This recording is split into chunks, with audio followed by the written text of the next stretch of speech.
Interviewer: Good, and do you have a name?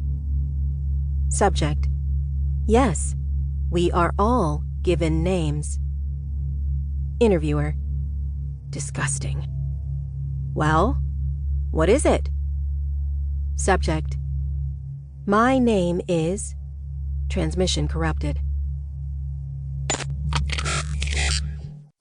1. The Bugged Out Rev. Sunday, August 30th, 2048. 7:23 a.m. Look, you'd probably think I was the luckiest kid in the world, because I live on top of it. No, seriously. Literally. Well, more like above it, if I'm being precise. Vocabulary word. My teacher, Madame Bonnier, would be proud. I'm growing up in the coolest, most famous theme park ever. Like, for real, for real. Yeah, that one. Only one above the rest. Futureland. Seen the holograms of my mom and dad on your news tablets? Maybe they even mentioned me, their only child. Bet you wondered what life was like growing up in a roaming theme park. You probably called us the luckiest family in the world. Maybe. Most kids would think having a permanent ticket to Futureland would be the best thing ever. A regular kid might be so gassed up, they'd turn into an insomniac. You know, the people who stay up all night guzzling down coffee, which Dad says stunts your growth, and wandering the park destinies until the sun comes up. Or they'd get heads so big, they couldn't even strap into the jet blur and fly around to each exhibit. To me, Futureland was just home, and on most days, I loved it. But this was not one of those days. "Good morning, Cameron Walker," Dooley chirped, bursting into my room and leaning over my bed. Her unblinking eyes scanned me, the irises turning from hazel to neon orange. I covered my head with the pillow. "I'm still sleeping." "You are verbalizing, so you must not still be sleeping, and your mother asked me to wake you." I let out a big snore and covered my face with my top blanket. It was Scooby-Doo themed. My favorite show on my favorite blanket, of course. It's too early." Dooley yanked the covers back. "Actually, it's 7:25 a.m.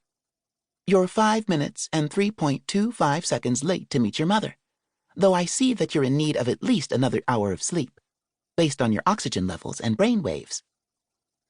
Yeah, good morning to you too." I opened one eye, spotting her 2 perfectly round afro puffs. I scowled. She smiled wide. Our grins were identical.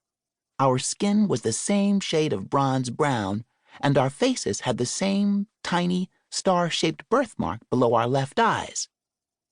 Mom designed her like that so most people would think we were family. So I wouldn't be lonely. Sometimes I'd forget Dooley was even a Rev. She fooled just about everyone. People called Mom's androids the best ever made. "You are now 7 minutes late to meet your mother." Fine.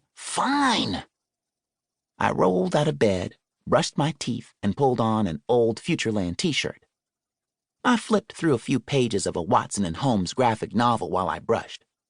Probably reading more than I was brushing, honestly. I liked the new version, set in Harlem, New York. "Dooley, where's Mom?" I called out. "Elevator." Dooley practically yanked me through the condo. Only tiny, colorful lights marked the path, the windows blacked out by the auto shades.